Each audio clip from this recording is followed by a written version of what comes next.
Hi there and welcome to this short YouTube tutorial on Surds. Now Surds is a higher GCSE maths topic and it tends to be something that quite a lot of students struggle to gauge a concept of. So the first question I'll ask you is, what is a surd?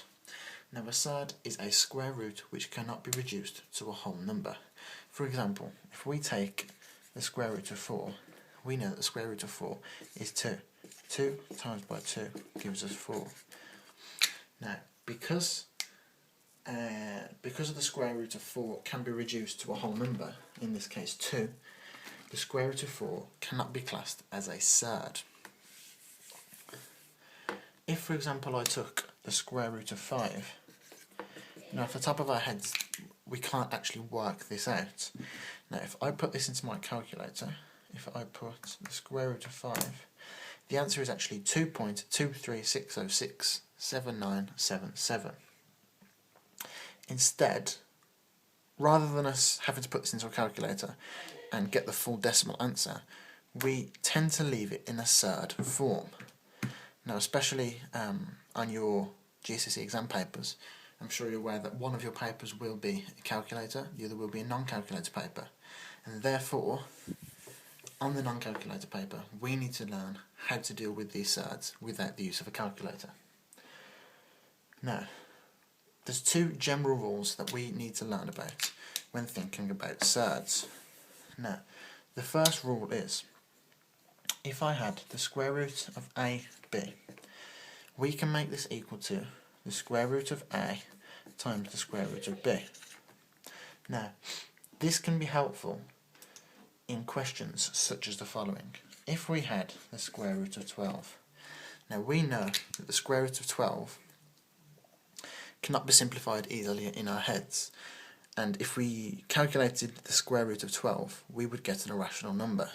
Now, rather than dealing with it as a whole like this, we can split it down into two separate surds as we've done here.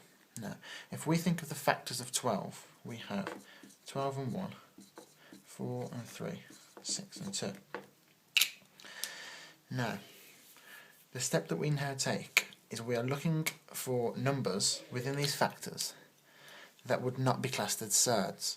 And in this example, we take 4 and 3, because 4, the square root of 4, would not be a surd. It's a rational number. So, if we take now, using the law above, that the square root of AB can be brought down to the square root of A times the square root of B. The square root of 12, just the same, can be brought down to the square root of 4 times by the square root of 3. Now you might be thinking, how does this help us? Well, we can now simplify this part of the surd by taking the square root of 4. The square root of 4 is equal to 2 times by, we can't simplify the square root of 3, so we leave it in this form. Now, the best way to think about this next stage is, if I was to give you the question 2 times by x, the answer would simply be 2 times by x, 2x, 2 lots of this x. Similarly, we can think about the example there that I've just shown you, 2 times x, when thinking about surds. We are doing 2 times 3 lots of this surd. So, I'll say that again. We are doing 2 times this surd, 2 lots of this square root of 3 surd. 2 lots of this square root of 3 can be wrote of 2 square root 3. Just the same as the example, 2 times x can be wrote as 2x, 2 lots of this x, 2 lots of this square root of 3.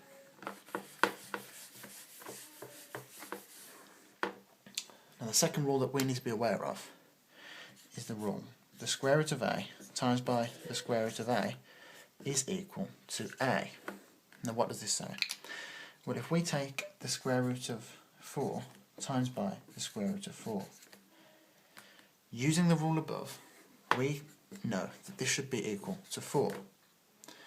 Now, if we simplify both of these, the square root of 4 is 2, times by the square root of 4 is 2. 2 times 4 is equal to 4. Therefore, we have just proved that this general rule here works for surds. Now, if we have a look at a type of exam question that we may be asked to do in the exam, if we take the question square root of 12 times by the square root of 3. Now in an exam question you'd probably be asked to simplify this to its simplest form. Now how do we do this? Well, using our rule, the square root of a b is equal to the square root of a times by the square root of b, we can simplify our equation here to be the square root of 12 times by 3. Now, how did I do this? Well, the example that I showed you before, we had a surd in this form, and we changed it to a surd in this form. This time we've gone the opposite direction. We have a surd and a surd, a times b, and we've reverted it to the surd of ab, the square root of 12 times 3. Now the square root of 12 times 3 is equal to the square root of 36. 12 times 3 is 36, and the square root of 36 is equal to 6.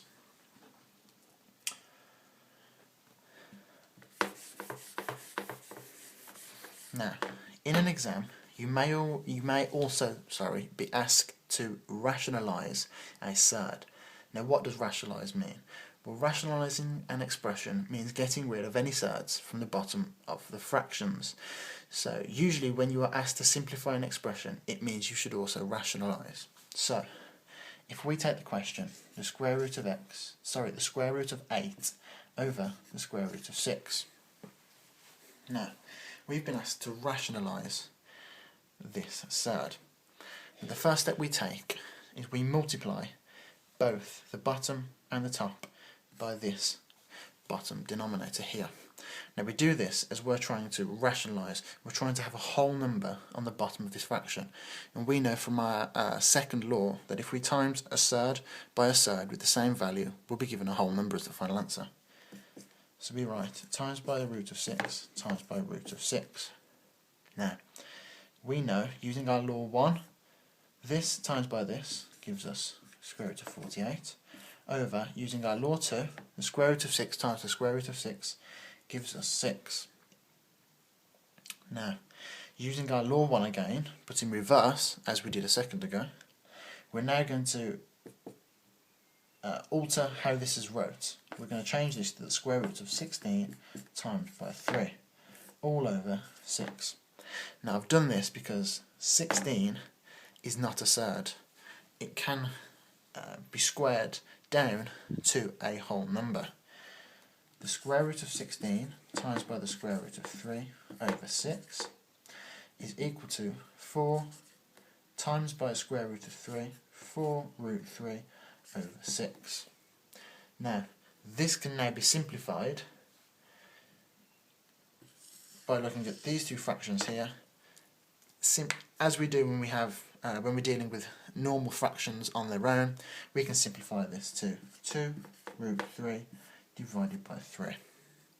Now, I hope this short tutorial is going to help you with your revision. Thank you very much.